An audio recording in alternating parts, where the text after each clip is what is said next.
Здраво, ова е новото издание на подкастот Каде се парите со мене Горан Теменугов. Денеска ќе зборуваме за нешто што е актуелно во јавноста, тоа е за јавните, општинските јавни комунални предпријатија. На прв поглед, ова некаде далечно изгледа за нас, нешто се случува со цената на струјата, односно сметките што треба да ги платат овие комунални предпријатија, но ова како да не допира и да не загрижува, а би требало да не загрижи. Зошто? Бидејќи тоа се оние комунални предпријатија кои што не снабдуваат со водовод, тоа се водоводите, у суштина имаат многу високи сметки за струја и не ги плаќаат, а исто така се, освен водоводите, се и канализационите предпријатија, односно што ги носат фекалните води од нашите домови. Ако не работат пумпите, ако нема струја, не ќе можат да работат и они, односно ние ќе имаме големи проблеми во нашето секојдневно живење. Ова како да не допира баш многу во јавноста како голем проблем, но тој постои бидејќи, како што реков, сметките се огромни и тие се кумулираат, а се должи на нешто што не е својствено на здрав разум, што се вика, а тоа е директорите на јавните предпријатија дозволија електричната енергија да ја добиваат, односно да се снабдуваат во крајен случај. Тоа значи дека таа цена е највисока што може да постои на пазарот. Сега, денеска ќе зборуваме, ќе има ли одговорност, кое ќе биде решението за ваквиот проблем, за високите сметки, колку се загрозени јавните општински комунални предпријатија, што ќе се презема во иднина за се во ова. Ќе зборуваме за децентрализацијата, за квалитетот на живот во општините, за парите што ги добиваат општините од централната власт, поврзаноста на централната власт со општините, односно со заедницата на единици на локална самоуправа, и затоа денеска, да не должам многу, го викнавме председателот на ЗЕЛС, тоа е градоначалникот на Кисела вода Орце Ѓорѓиевски. Добре дојдовте.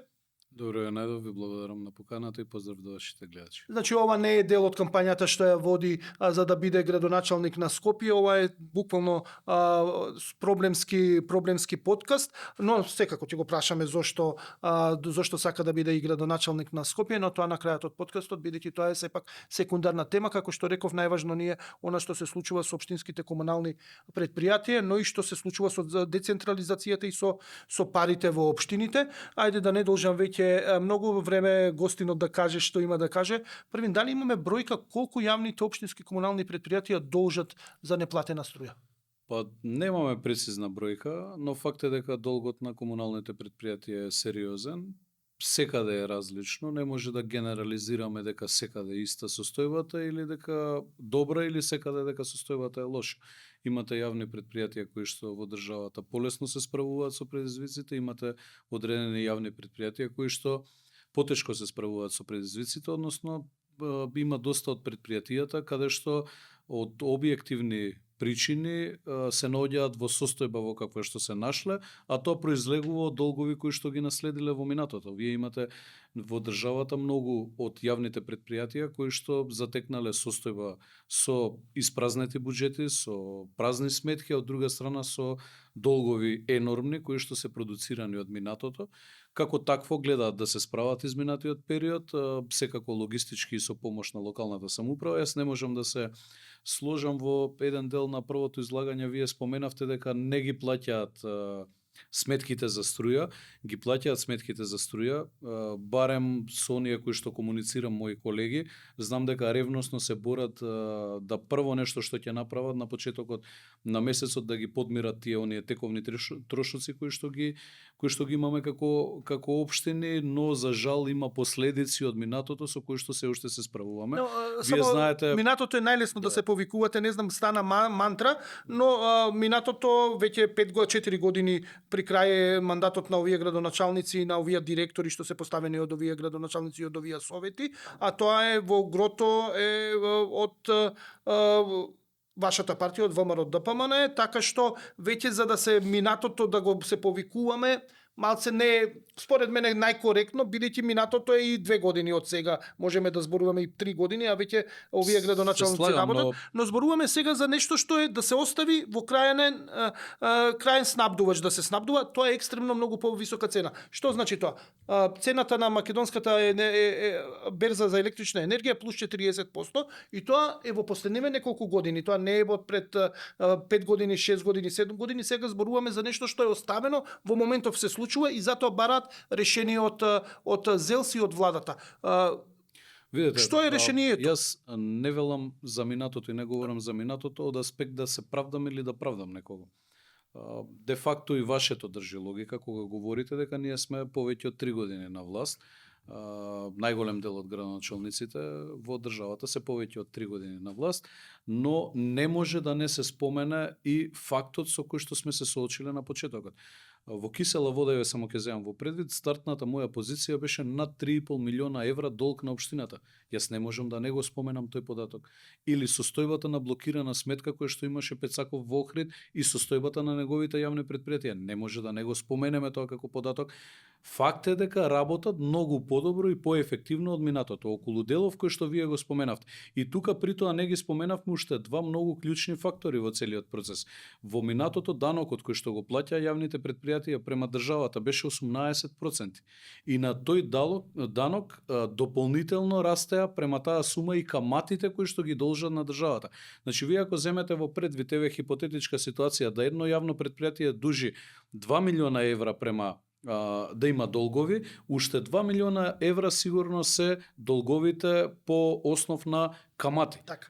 Но да не ги ме и ајде да останеме на струја, мене да, многу ми е на електрична Ќе се вратиме енергија. на струјата, но морам да го споменам кога сме кај струјата и делот, дека знаете ние пред 2 години се сочувавме пред нешто повеќе од 2 години со енергетска криза. Така. Каде што од страна на владата, за разлика од сега моментот, од страна на владата наидовме на сериозен отпор и состојба во која што не сакаат да подадат раце према општините, односно општините бара единствено да бидат на регулиран пазар. И го дозволија тоа. Тоа на крајот се случи. Но се случи. Се случи на крајот неколку месеци, сега... но предходно се продуцира огромни, енормно високи сметки према секој од општините, особено јавните претпријатија. Но сега во моментов е оставено да се биде на слободен пазар, значи јавниве комунални претпријатија, но и другите институции, тоа се и градинките и основните училишта, се што спаѓа под ингеренции на општините и што користат електрична енергија, а скоро сите користат, да можат да отидат да си најдат снабдувач на слободниот пазар, бидејќи цената на слободниот пазар,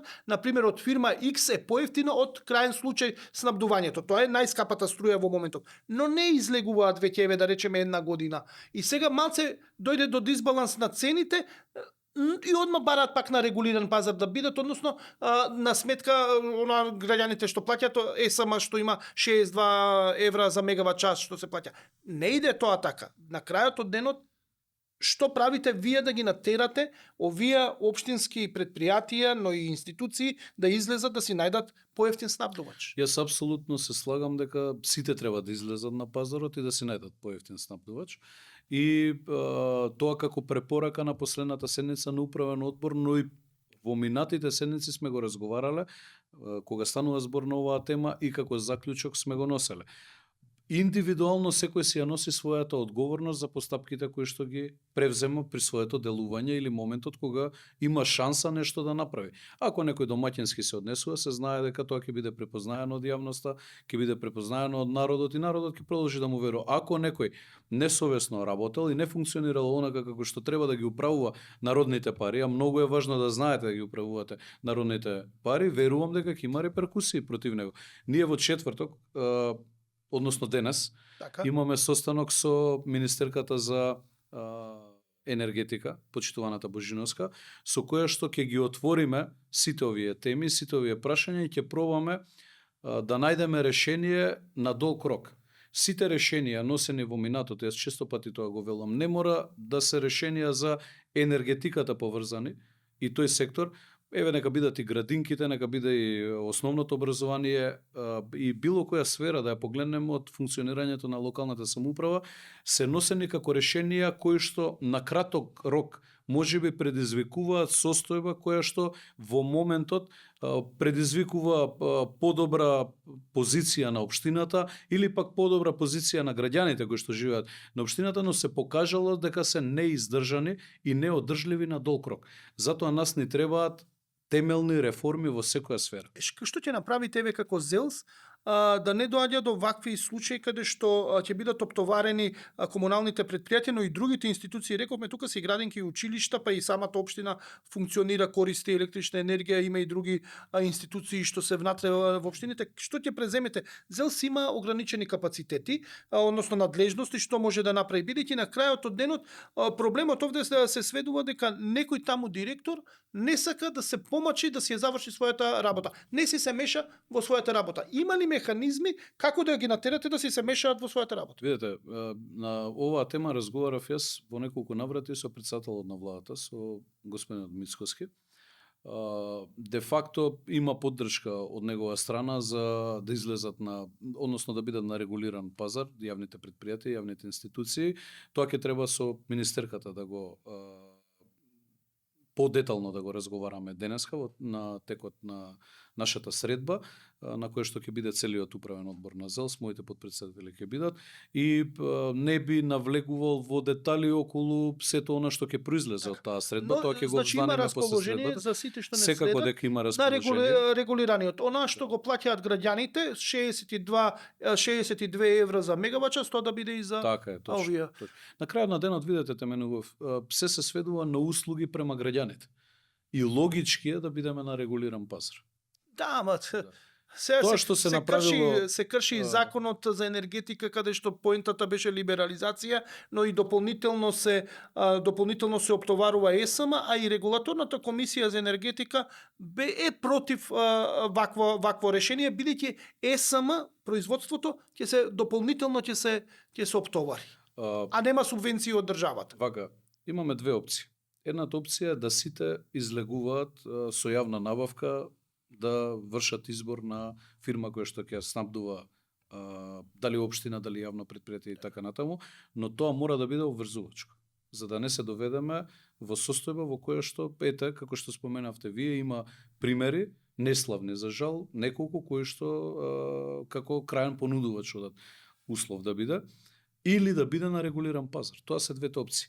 Ако вие облигаторно најдете начин да некого го условите да мора тоа да го спроведе и при тоа истиот знае дека ќе му следи казна доколку истото него испорача и дека има одредена одговорност, тогаш веќе станува збор за систем кој што ќе биде целосно функционален. Зошто нема одговорност? Доаѓаме до централното прашање овде, зошто не се наметнува тој систем на одговорност кај директорите кои што управуваат со овие јавни предпријатија да мора кога ќе истечат оние 3 месеци максимум законски што се во крај на снабдувач да можат да бидат на тој пазар, а има со и повеќе и со години се на крајен снабдувач, а и повеќе месеци од 3. Едноставно прашањето е зошто не се воспостави овој систем? Што е пречката за се ова? За мене лично не постои пречка. Предпоставам оние кои што биле креатори во минатото на сето тоа не обрнале доволно внимание или пак од за мене неразбирливи причини не го предвиделе сето тоа.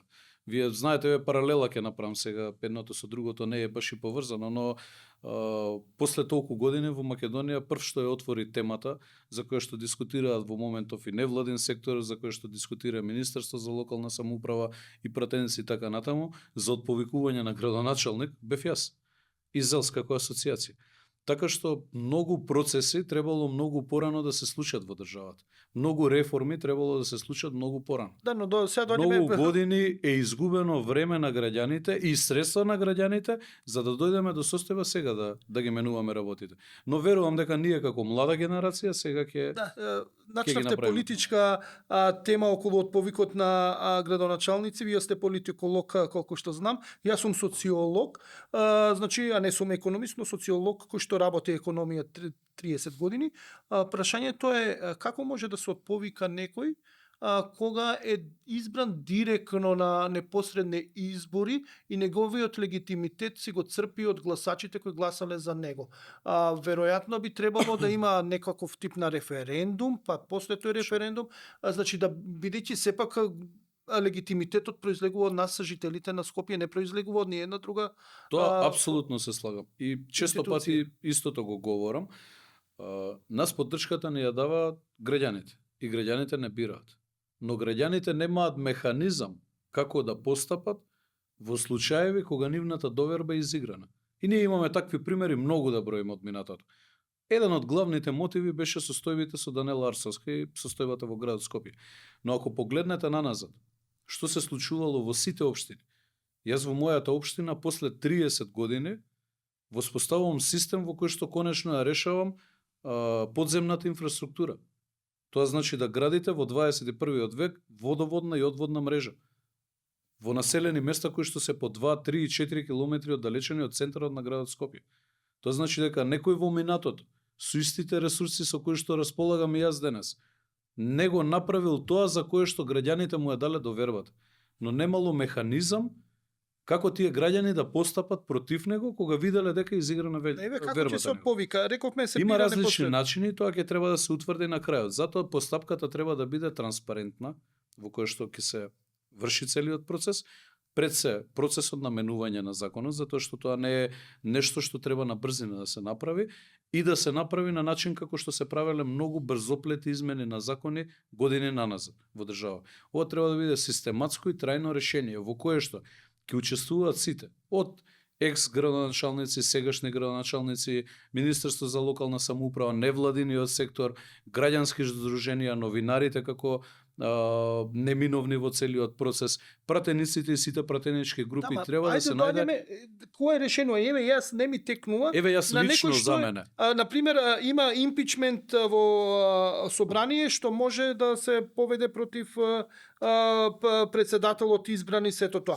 Но нема ли да се парализира нема да се парализираат ли градоначалниците во нивната работа ако постои можност за лесно повикување? Сепак во еден момент они имале доверба од граѓаните Вака се. за одредена програма. Секако дека јас за мене неприфатлива е опцијата советот да може да го разреши градоначалникот, затоа што тогаш ќе се доведеме во состојба во многу народски кажано од советите да имаме состојби на пазарење Така е? помеѓу политички партии и состојба која што вие ја споменавте да може да се врши обструкција на градоначалникот, дури и да биде присилен на одредени состојби така натаму се со цел да остане и понатаму на својата позиција. Јас говорам за она што значи изворен суверен, а тоа е граѓаните кои што ти го даваат мандатот да можат исти да ти го земат по пат на референдум.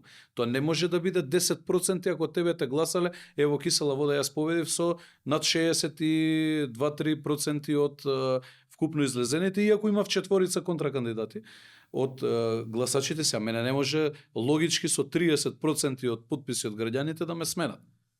Да, Но- ова води во нови избори. Значи може да имаме референдум за да искажеме незадоволство од Точно. градоначалникот и после тоа да значи автоматизам нови избори за да си се проверени новите и така избори. треба да биде. И така Тоа треба е да биде. единственото легитимно. Тоа е моje мислење, господин Теменувов. Како ќе одлучат на крај сите релевантни институции и фактори кои што ќе бидат вклучени во процесот, јас ќе се сложам со тоа. Но моето размислување е дека градоначалник може да биде променет по пат на референдум.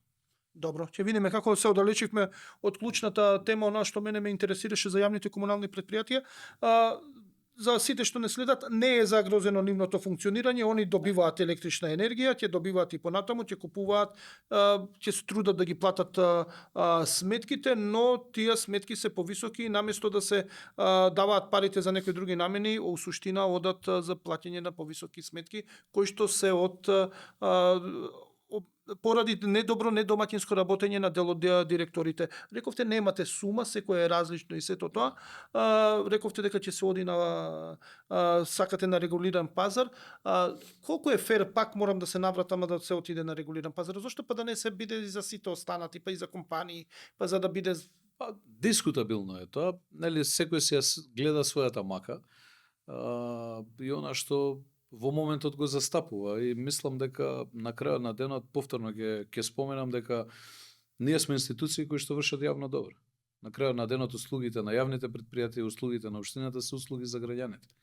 Така што повторно доаѓаме до граѓаните. Кога станува збор за граѓаните, тоа што би се заштедило би значило реализација ете еден парк убав да се изгради за граѓаните, реконструкција на градинка да се направи, училиште доградба или ново училиште во перспектива ако се собере поголема Да, ма од сума друга на страна пари. па сега ако треба ова да го оптовари ЕСМ, па ние ќе треба да даваме субвенции за да може да функционира, па тоа значи дека ние ќе даваме од друга страна, цела Македонија ќе дава во буџетот за да се субвенционира ЕСМ, а од друга страна па ќе Па бидат не, на мислам дека Па нема. врзана сате, маце.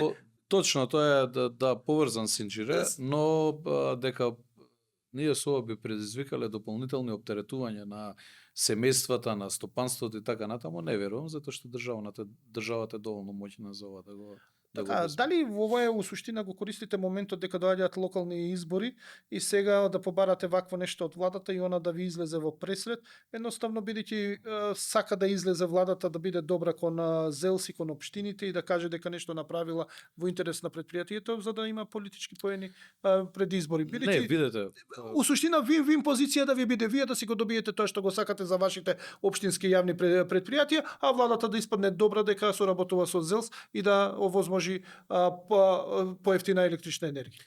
Јас сум многу објективен во моите ставови, поврзани со мојата позиција како председател на ЗЕЛС, односно прв меѓу моите колеги градоначалници во државата и секогаш го говорам истото. Ние ова сме го побарале и доека Социјалдемократскиот сојуз и дуи во тоа време имаше влада. Ние не добивме од нивна страна можност за средба да направиме заедничка на која што ќе дискутираме за проблемите на општините, камоли да најдеме решение заедничко или заеднички јазик.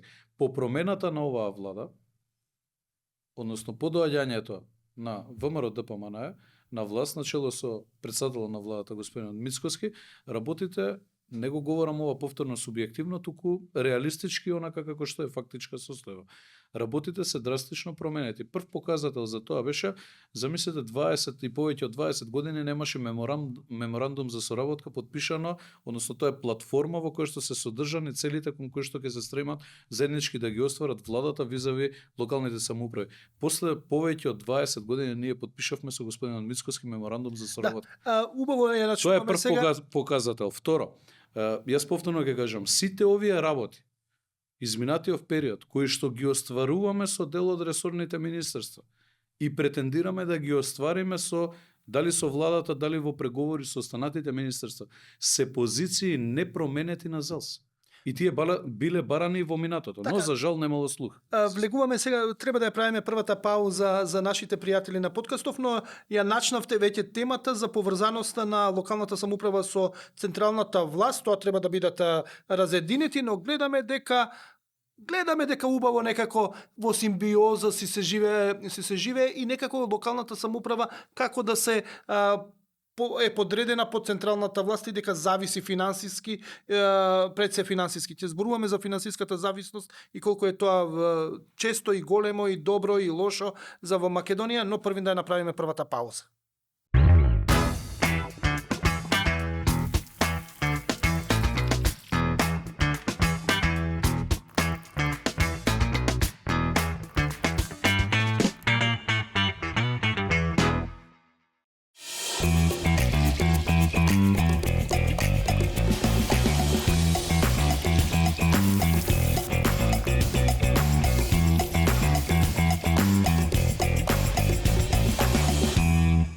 Гостин ни е првиот човек на ЗЕЛС, градоначалникот на Кисела вода Орце Ѓоргиевски.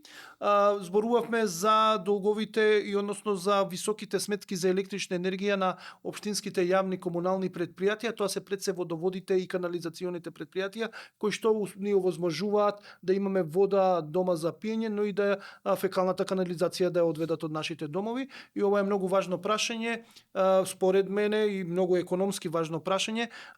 Господинот Ѓоргиевски начна дека едно од решенијата може да бидат овие компании на регулираниот пазар, но тука доаѓаме до вториот дел, до втората третина од овој подкаст, кај што ќе зборуваме за поврзаноста помеѓу локалната самоуправа и централната власт. Гледаме дека во моментов добар дел од локалната власт многу се надева на на соработката со централната власт. Дали е добро вака да се биде испреплетен, да се зависи од државни пари, да се зависи од блок дотации, па за секој позначаен голем проект да се барат пари од владата, па да се барат, да се очекуваат 250 милиони евра од унгарскиот кредит. Зошто таква зависност се промовира во однос на владата? Не е само сега, тоа и во изминатиот период било 30 години од кога сме 30 и кусур години од кога сме самостојни, но зошто се потенцира ваквата зависност? Нели треба општините да бидат сепак независни, сами да бидат силни да се ги реализираат своите проекти? Прво би споменал дека средствата со кои што располага владата и средствата со кои што располагаме ние и јавните предпријатија се средства од граѓаните. На крајот на денот секој денар што влегува во државниот буџет е народен денар.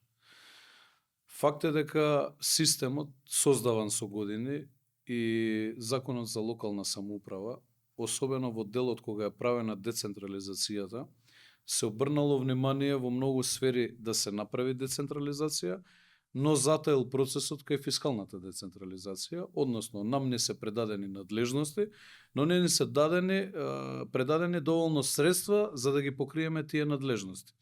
И тоа го говорам со факти. Еве, например, ние ќе земеме состојбата со пожарникарите во државава или да ги земеме блок дотациите во градинките, каде што освен што еве ке градинките кога сме немаме доволно согласности и тоа не денес, туку години наназад и она што се бориме, впрочем и го преговараме со владата е токму оваа состојба која што и владата ја наследила како таква, но и ние како локални самоуправи сме ја наследили од системот како таква, повеќе деценијски во Македонија. Во градинките ние како општини партиципираме во делот за исплата на плати за да обезбедиме доволно лица да работат како негователки, хигиеничарки, персонал технички и така натаму по сите градинки. Истото важи и за пожарникарите. Ако хипотетички државата 20 милиони евра одвојува од буџетот за пожарникарите, општините одвојуваат уште толку за да го покријат недостатокот од централната власт према локалната, во случајот Министерството за одбрана кое што е надлежно за пожарникарите. Не може самите општини да си обавуваат своите обврски во поглед на финансиите? Јас тоа не можем да го разберам. Со фискалната децентрализација во минатото е направен првиот пресек и моментот кога почнале да се појавуваат тие јазови, односно ако се предале 10 училишта во одредена општина, не се предале доволно средства колку што трошела и државата за одржување на тие училишта во минатото, туку е направено кратење во многу од општините, да не речам во сите општини, од тука се појавува јазот. И затоа ние кога велиме дека нам не ни се потребни само надлежности да имаме примено и на тој начин да ја доживееме децентрализацијата, нас ни се потребни и средства за тие надлежности да може да се спроведуваат. И тоа мора така да функционира. Дека преку ноќ ќе го решиме, нема да се реши преку ноќ, но мораме да најдеме начин при преговори со владата да постигнеме состојба во која што ќе се намалат разликите, односно процентот кој што општината ќе треба да го доплаќа за сите овие ставки. Има сега два типа на финансирање, нема да ги збораме оние адхок што финансираат проекти, на пример со унгарски кредити, сега ќе зборуваме за она базични секоја година што ги добивате, тоа се блок дотации, тие се у суштина се даваат за образованието најчесто и за градинките, основното образование, пожарникари се даваат од централниот буџет, ви се префрлат и тоа се тие блок дотации што се, и имате исто така приходи кои што доаѓаат од ДДВ-то што се собира во државата и од данокот на доход, данокот на доход.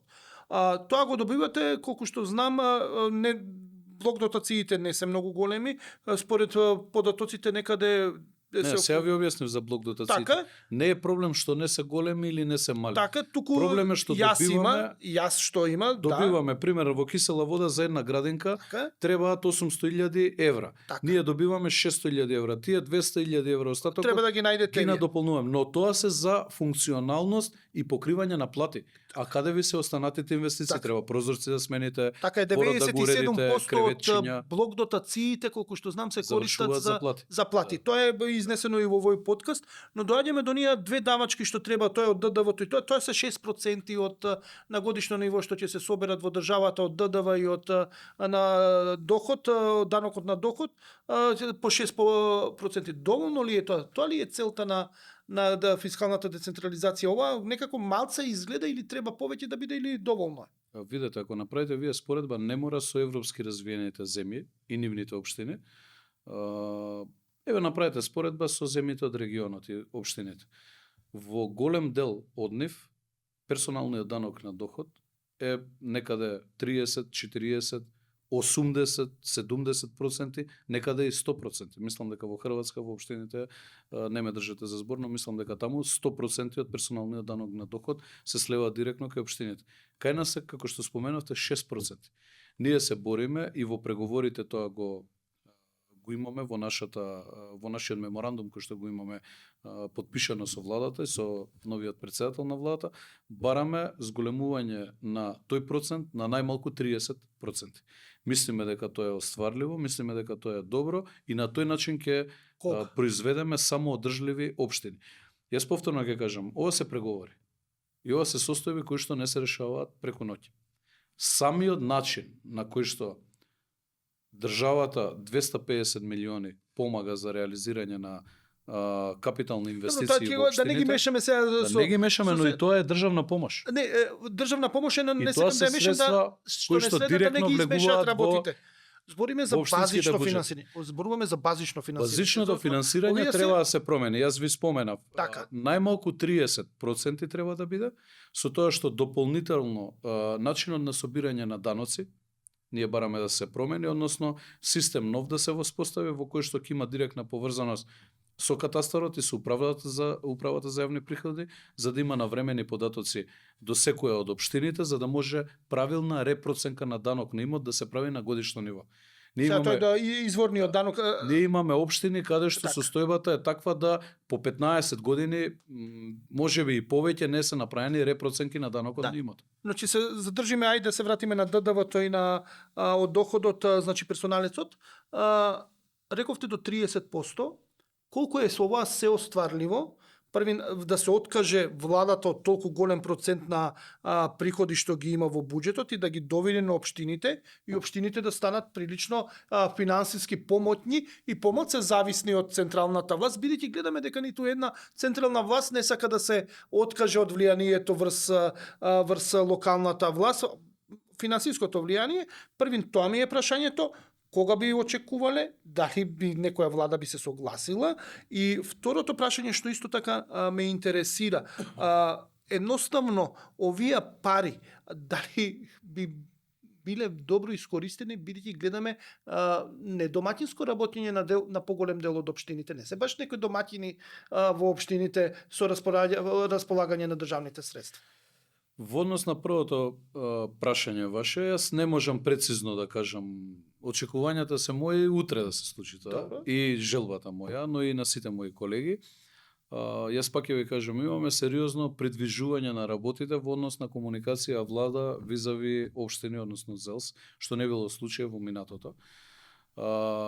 Дека ќе се започне со процес во кој што ќе се зголеми персоналниот данок на доход, верувам, за брзо време од денес. Колкав ќе биде процентот, ќе видиме тоа према она што ќе го одлучи претседателот на владата и владата во целост, така да верувам дека ќе имаме сериозен напредок во наредниот период. Она што се однесува на вториот дел од вашето прашање, а тоа е дали некој домаќински или недомаќински ќе се однесува со средствата од граѓаните кои што ќе се слеат во буџетот на општините. Тоа повторно индивидуално зависи од капацитетот на градоначалникот и состојбата во која што се наоѓа општината. Но тоа го повлекува и прашањето за она тема што ја споменавме политичка, за отповикување на градоначалникот. Имате состојба во државата, многу едноставно е, господин Теменугов, каде што народот бира функционери кои што седнуваат на фотелја. Не само што ги забораваат проектите кои што ги ветувале пред граѓаните, забораваат дека се избрани од граѓаните и 4 години поминуваат во хибернација. Со таа состојба, доколку ја регулираме законски, ние ќе го надминеме овој проблем на нефункционалност на многу политичари и во минатото, но и во перспектива што ќе се појават, но и сегашната состојба во која Еве што доаѓаме до едно се многу соочуваме. важно прашање.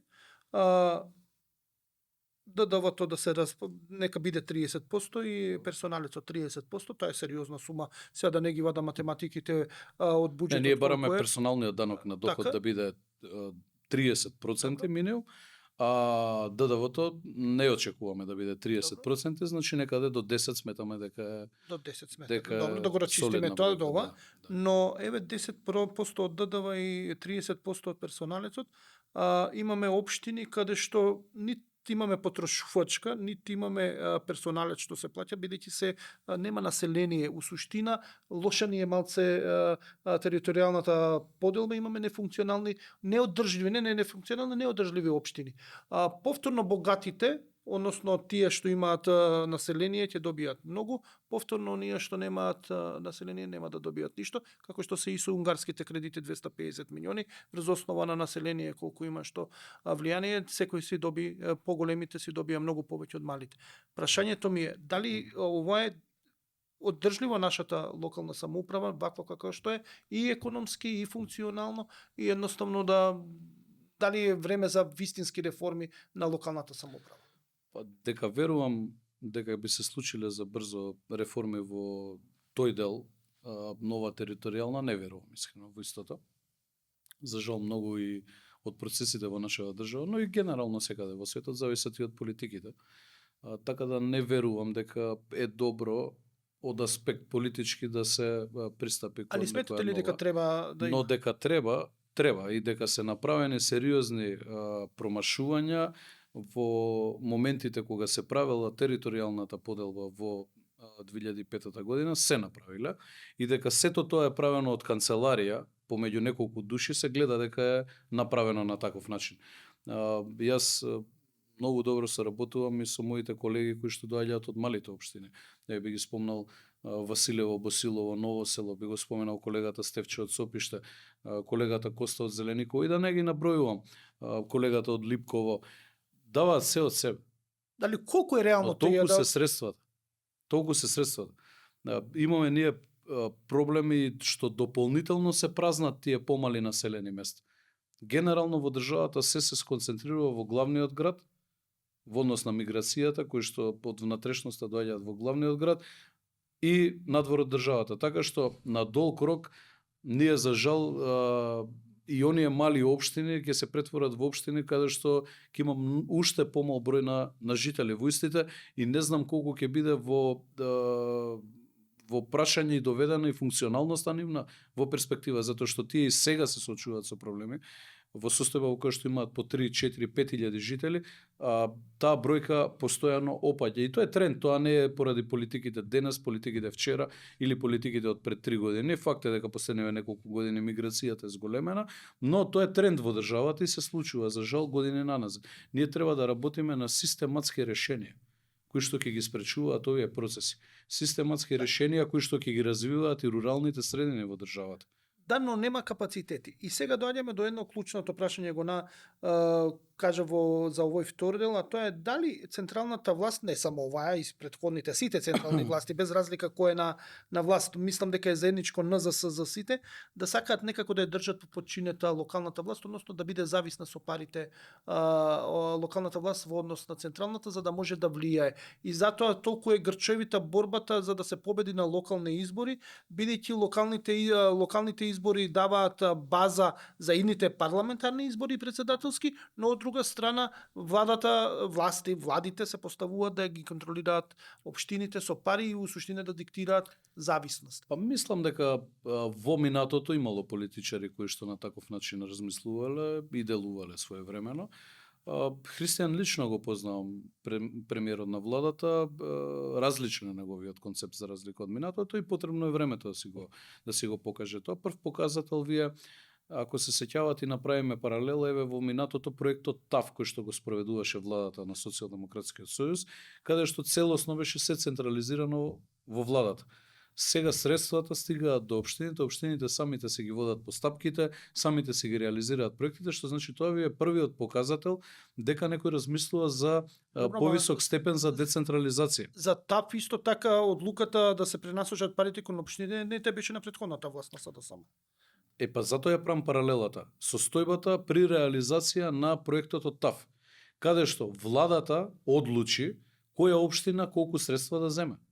Каде што владата распишуваше тендерски постапки и од владата зависеше каде ќе се работи проектот во јануари, каде ќе почне проектот нареден јануари. Па што се После разликува година сега дена. со унгарскиот кредит? Многу е голема разликата. Владата даде Првенствено вака услови се. како ќе биде, секој да се Не, и даде услови значи, по владата големина. даде еден и единствен услов, а тоа е средствата да бидат искористени исклучиво за капитални проекти. Тоа беше единствениот услов и да имаме комплетна документација.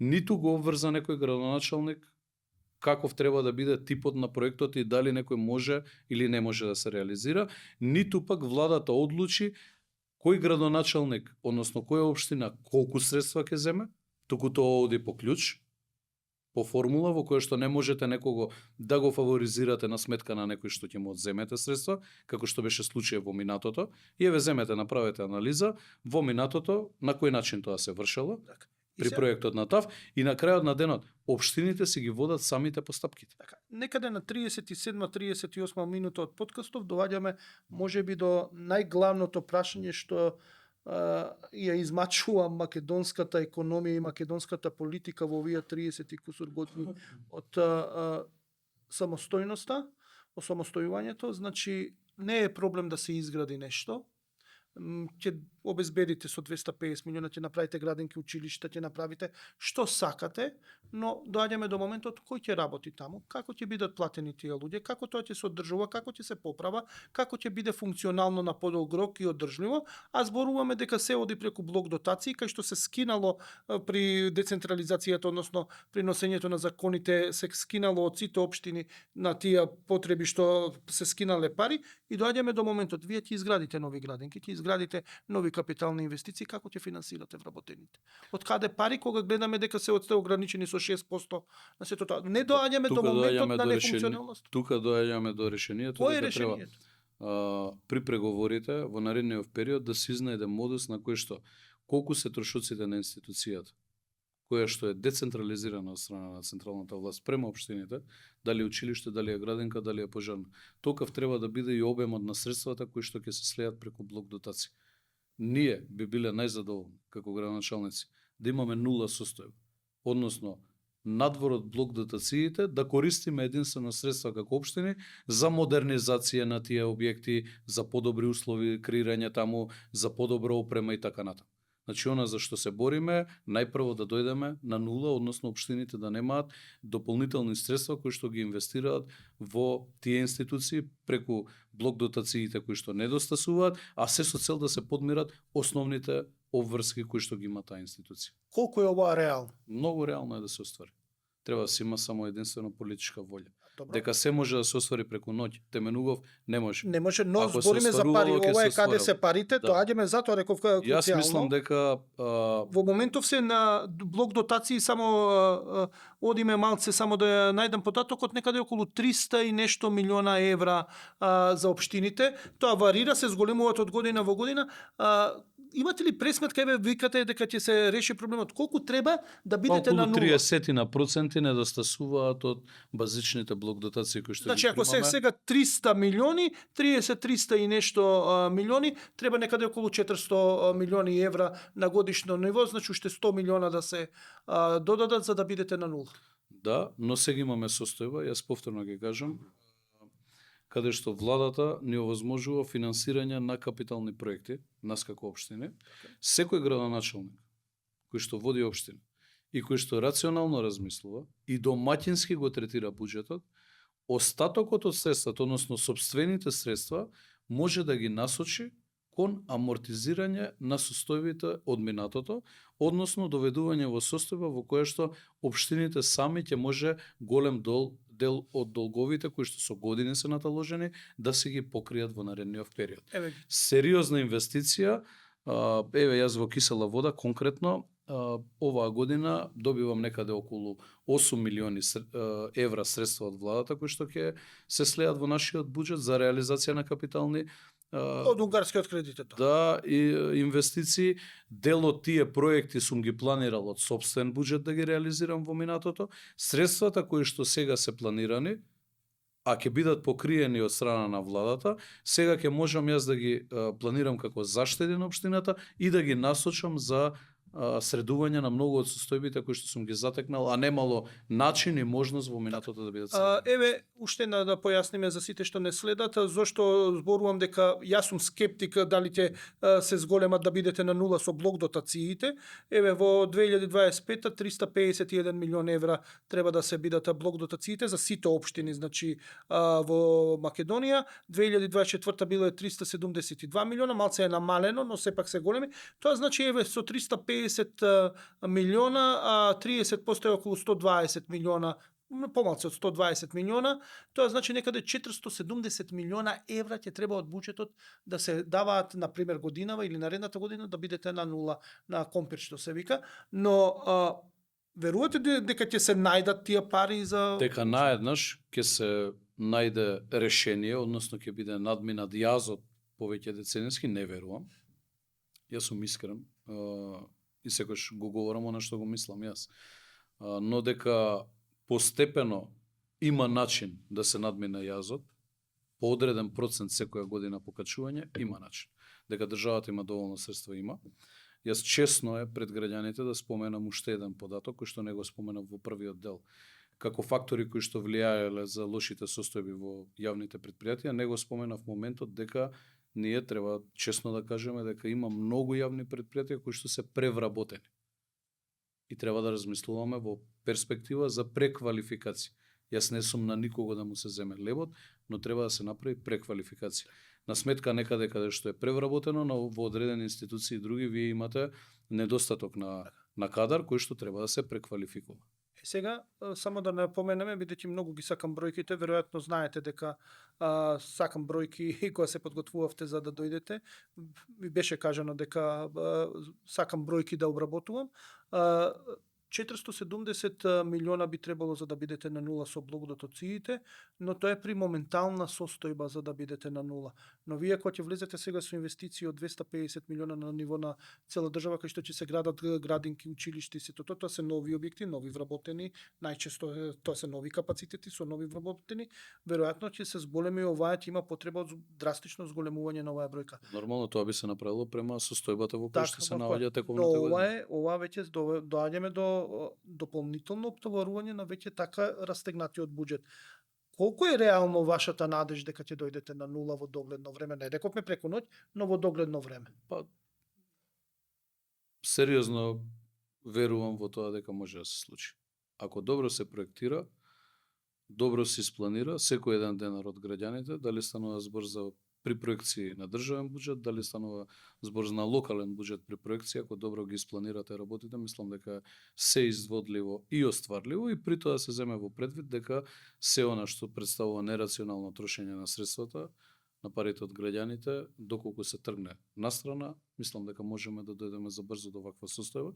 Јас лично ја познавам и ја сметам за еден од моите блиски лични пријатели, министерката за финансии, господјата Кочовска, знам во каква состојба влезе, каква беше состојбата. Ми давате добар шлагворд за да ја викнам во подкастов баш оваа прашање да го поставам. И знам каква е состојбата во која што моментално е буџетот на државата, така да јас апсолутно верувам во капацитетите на претседателот на владата, на неговите соработници и верувам дека за многу скоро се она што навидум било неостварливо може да се оствари во државата и да го демантираме дури и оној кој што е најголем скептик. Добро, се надевам дека ќе ме демантирате, време е за мојата скепса, ќе ја демантирате не мене, мојата скепса. Време е за втората пауза за нашите пријатели што не поддржуваат. Останете со нас, ќе финишираме со данокот на имот што е изворна давачка за општините да видиме каква е состојбата и за аспирациите на нашиот соговорник за да биде градоначалник на град Скопје, каде што ќе располага со сериозен буџет од 140 милиона евра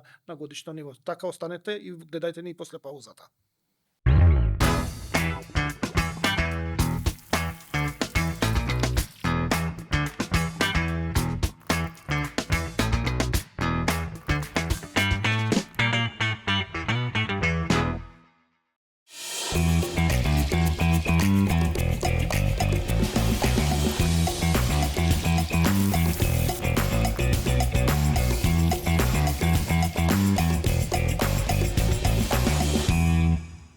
Продолжуваме со подкастот "Каде се парите" со мене Горан Теменугов. Гостин ни е председателот на ЗЕЛС и градоначалник на Кисела вода Орце Ѓоргиевски.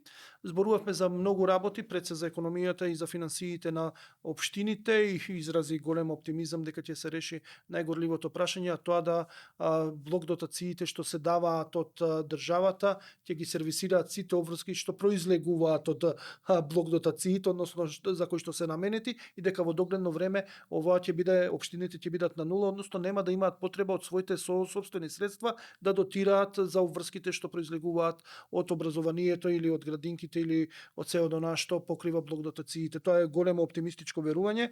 Завршивме во вториот дел со желбата да ме демантира мојата скепса, да ја демантира нашиот гостин во иднина дека тоа брзо ќе се реши, но добро, јас како новинар сум многу скептичен, имам право да бидам скептичен, но влегуваме во последниот трет дел од подкастов со прашањето долго време дури во јавноста се служеше за подсмев успешноста, односно неуспешноста на општините да ги соберат данокот на имот, што е еден од вашите изворни приходи. Имаше и општини со 0,2 или 2% што собира. Каква е сега состојбата на ова поле? Изминативе 3 години мислам дека драстично е подобрена состојбата. Имате општини како општина Штипеве, би го издвоил колегата Јорданов, по општина Охрид, Прилеп, Битола, колегата Марко од Велес, но верувам дека и многу други, Перо од Валандово, мојот подпредседател на ЗЕЛС, каде што... Кој од СДСМ, само да кажеме, ова бе добро. Пофаливте од СДСМ да забележиме, добро.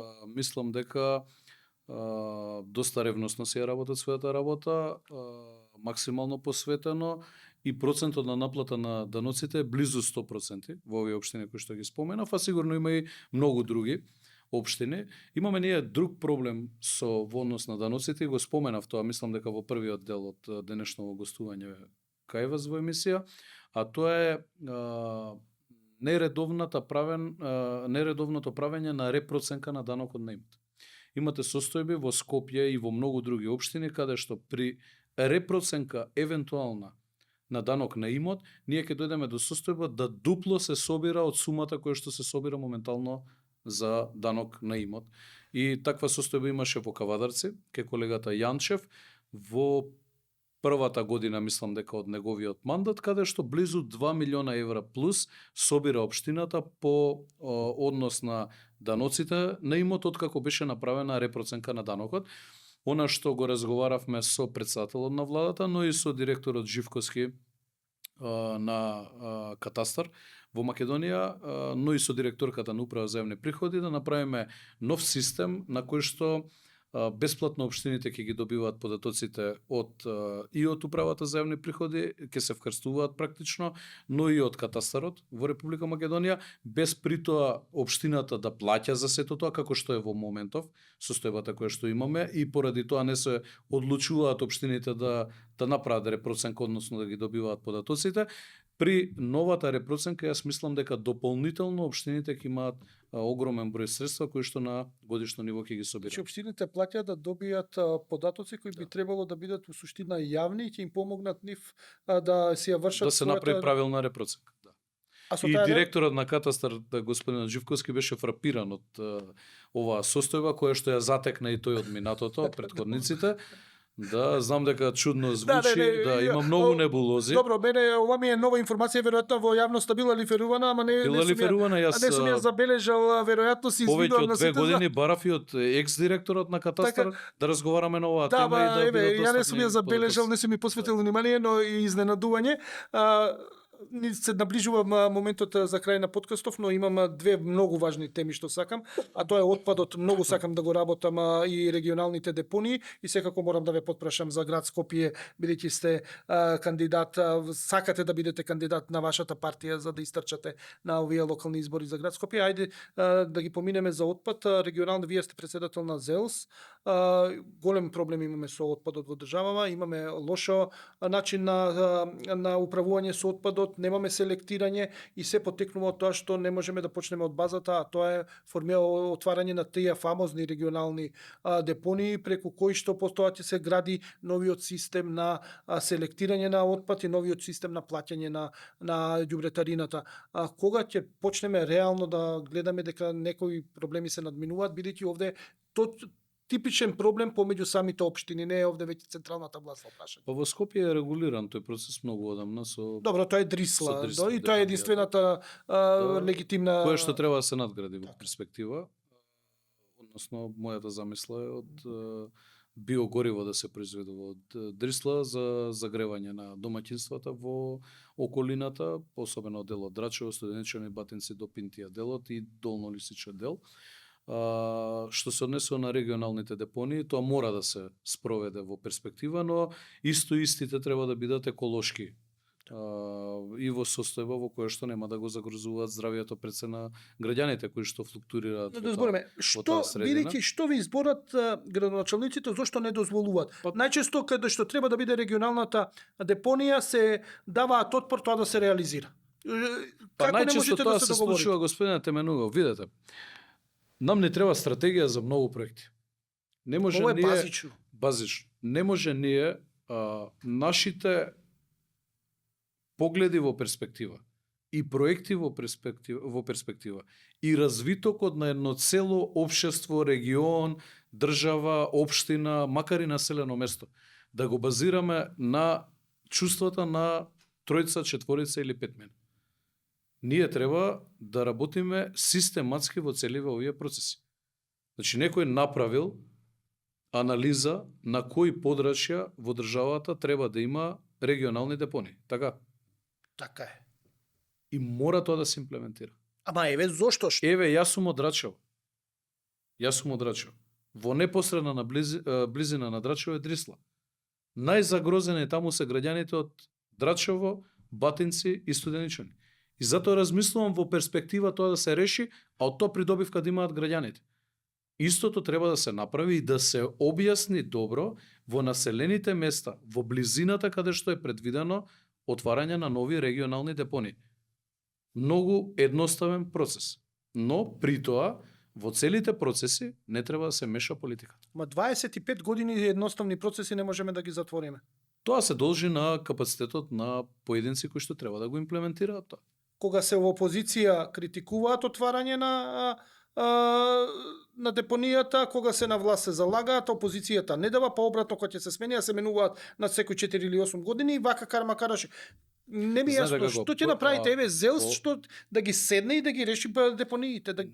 Ние до сега не сме биле реално информирани од страна на кој да е градоначалник во било кое населено место или општина, освен имав контакт со градоначалникот на Кочани кога имаше одредени протести таму пред, мислам дека 2 месеци или повеќе од 2 месеци на оваа тема. Континуирано, да.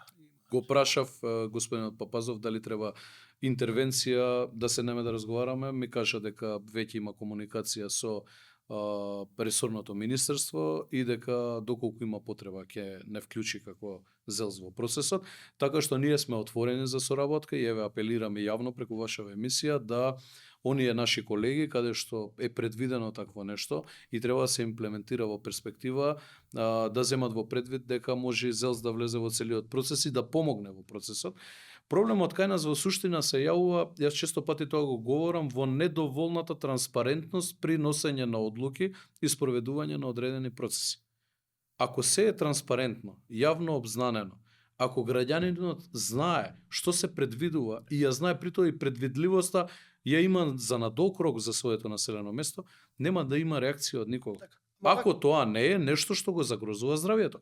Ако е нешто што го загрозува, вака општо кога ми изборувате, не гледам дека ќе се реши проблемот наскоро, а само да појаснам зошто инсистирам на оваа прашање, бидејќи ќе рече сите што не следат, па што не е гајле, затоа што основата е депониите, регионалните кои ќе се формираат, тоа ќе овозможи трансформација на сегашниот модел на собирање на смет од нашите домови, да не го плаќаме по квадрат, туку по тоа што ќе го испорачаме како количина, по кубик да го испорачаме, при што нема да плаќаме за селектираниот отпад, тој ќе биде ослободен, може дури да ни плаќаат ако не знам каков модел ќе биде, туку ќе плаќаме само она органското што ќе остане од нашите домови, што ќе заврши на депонија и тоа ќе го плаќаме, али со добра селекција тоа ќе биде многу помалце од сега што го фрламе. У суштина тоа ќе биде некое уитно биогориво или што ќе се користи. Затоа зборувам бидејќи тоа е еден голем процес како да заштитиме нашата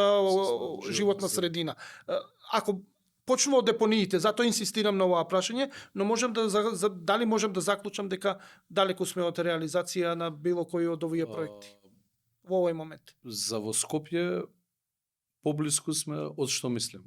За во останатите населени места јас и немам доволно информација, морам да признавам, и честно е тоа да го кажам, но еве ви споменав состојбата во Кочани ја следев, исконтактирав со колегата, јас се нудам секогаш да бидам логистичка поддршка во било кој процес за било кој мој колега и се надевам дека час поскоро ќе се имплементира тоа во многу места каде што е планирано, се со цел да дојдеме до третата фаза која што вие споменавте, а тоа е состојба да после рециклажата започнете со процес на производство на органско гориво од кое што бенефит повторно или алтернативно гориво од селектираното што е сето тоа. Бенефит на крајот на денот ќе имаат повторно граѓаните. Така е.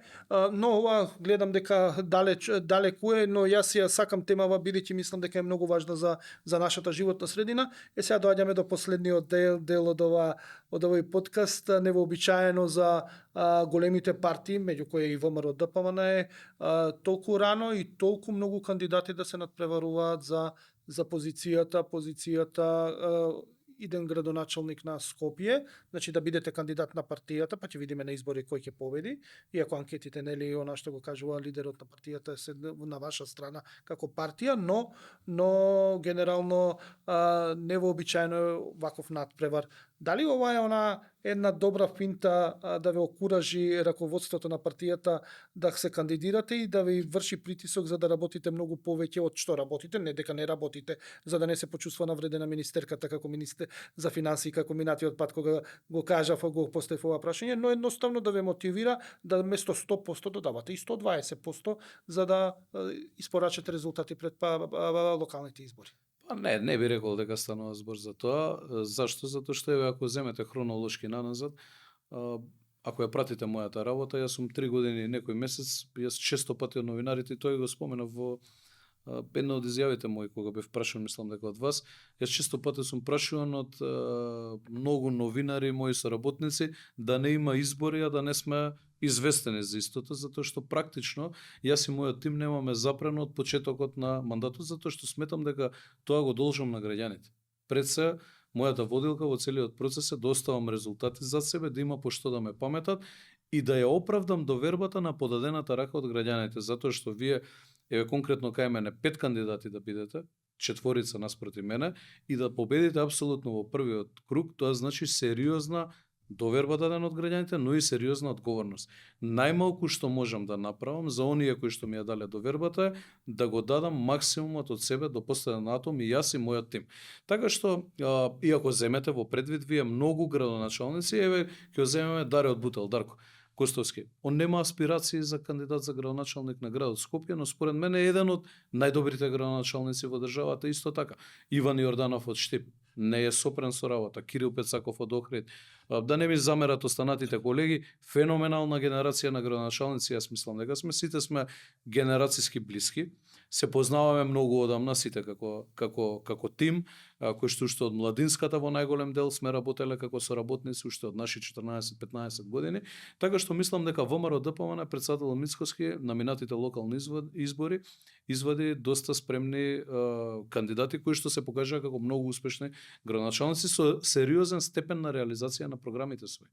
кои што ги ветиле пред граѓаните, во многу од случаевите целосно исполнување на програмите, така да не е промената динамиката. Ајде ќе речете претходно имаше парламентарни избори, па можеби впечатокот беше дека многу градоначалници поради парламентарните избори се ставени во полна кондиција, но завршија парламентарните избори, повторно имаше активности. Еве земете го периодот пред Нова година, изминатава година дена, кај мене практично нема ден, денеска имавме увид во градежни активности утринава во Градинка, во Кисела Вода, така да не се должи тоа на создавање состојба во која што ќе се мотивира некој дополнително. Во неделата бев на настан каде што моја колешка постави прашање на еден исто така со јавна аспирација за да биде кандидат од редовите на ВМРО ДПМН, господинот Перински, рече дека според партиските анкети он бил најдобро позициониран. И јас разговарајќи со други луѓе, зборат дека вие добро котирате на тие внатре-партиски анкети и кај граѓаните и кај членството, но исто така па трети кога ќе прашаме дека има и друг кандидат кој што во суштина и двајцата вас ве засенува, а тоа е Коце Трајановски од што е сега на ЈПДП и бившиот градоначалник. Некако многу гужва и секој со различни податоци добиваме за сето тоа. Како вака невообичаено ваква гужва во една партија, посебно како ВМРО ДПМН, како големи партии кои што статутарно се концентрирани моќта во лидерот и во извршниот и централните комитети, односно одбори, зависи од која партија. Зборуваме статутарно, тоа е со години, со децении и така. Ке го поделам одговорот на два дела. Првенствено, мислам дека е добро во секоја политичка партија да се поминува низ фаза на демократизација, како што тоа го имаме, иако е изненадување за вас, тоа значи дека ВМРО се демократизирало во крајна линија од како Мицкоски е председател на политичката партија, и тоа е за поздравување. Секогаш е добро и здраво да се има конкуренција. Јас можам да говорам еве двајцата кои што ги споменавте, ми се блиски пријатели, луѓе со кои што се познавам долги години, сум соработувал, со Коце Трајановски соработувам и денеска, директор на јавното предпријатие за државни патишта, исто со Перински се познаваме долги години. Апсолутно јас го застапувам она што сметам дека е наисправно, а тоа е да во јавноста се обзнанат моите позиции и зашто јас сметам дека сум најдобар за таа позиција, така што јас не многу навлегувам во позициите на другите, туку си ја држам мојата страна, народски кажано. А зошто сметам дека сум најдобар? Тоа сакав да ви го поставам прашање. Еве зошто сметате дека сте? Што ќе затоа понудите на Скопјани поразлично од досега? Затоа што првенствено изминативе повеќе од 3 години покажав како умеам тимски да работам и како умеам многумина од минатото да ги демантирам за нешто што сметале дека е повеќе деценијски неостварлив проблем, односно дека нема решение, решавајќи го.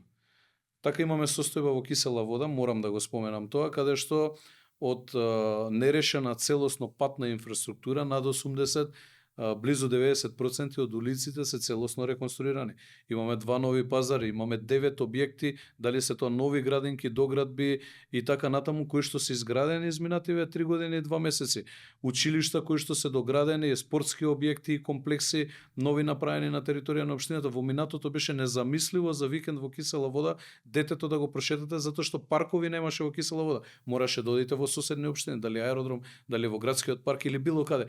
Така да сметам дека во однос на стручноста и она што значи реализирање на проекти, јас сум докажам повеќе од било кој во минатото и покажав изминативе 3 години и неколку месеци како знам и тимски тоа да го работам. Дополнителна предност моја сметам дека е позицијата ЗЕЛС, со која што покажав дека умеам и да преговарам изминативе 2 години од како сум председател на таа позиција, умеам да решавам и проблеми кои што се надвор од моето делување, односно мојата општина. Знам да седнам 2 сериозно завојувани страни, како што имавме состојба Струмица и Министерството за земјоделие, и да се најде практично решение. Од трета страна, не верувам дека некој подобро ги знае проблемите во Скопје од мене, но не само проблемите, туку и решенијата. И за булевар Борис Трајковски во Драчево, но истовремено и за пробивањето кој што го чекаат повеќе децении на Лука Геров во Ѓорче Петров. Тоа ќе биде веројатно пред изборите, ќе имам така подкаст со соочување со против кандидат. Уште тоа само да го споменам, јас имам целосно свој концепт и дел од програма која што ја работам, која што верувам дека ќе понуди решенија на повеќе децениските проблеми на Скопје и на Скопје. Добро. Тоа ќе, ако станете кандидат за градоначалник на ВМРО ДПМН, веројатно ќе има овде во оваа студио соочување со против кандидатот од СДСМ, бидејќи како најголема опозициона партија, така што ќе зборуваме за тогаш за програмите и што ќе понудите и тогаш ќе биде друго ниво на разговорот, но мене ми останува само да ви се заблагодарам што бевте дел од овој подкаст. Мислам дека одговоривме на некои круцијални прашања околу финансиите, што се очекуваат во иднина, како да се решат пред се околу блокдатоциите и околу проблемот со струјата, со електричната енергија, со цената на електричната енергија на јавните комунални претпријатија. Уште еднаш ви благодарам, се гледаме во некоја следна прилика. Ми беше голема чест. Тоа беше се, следете на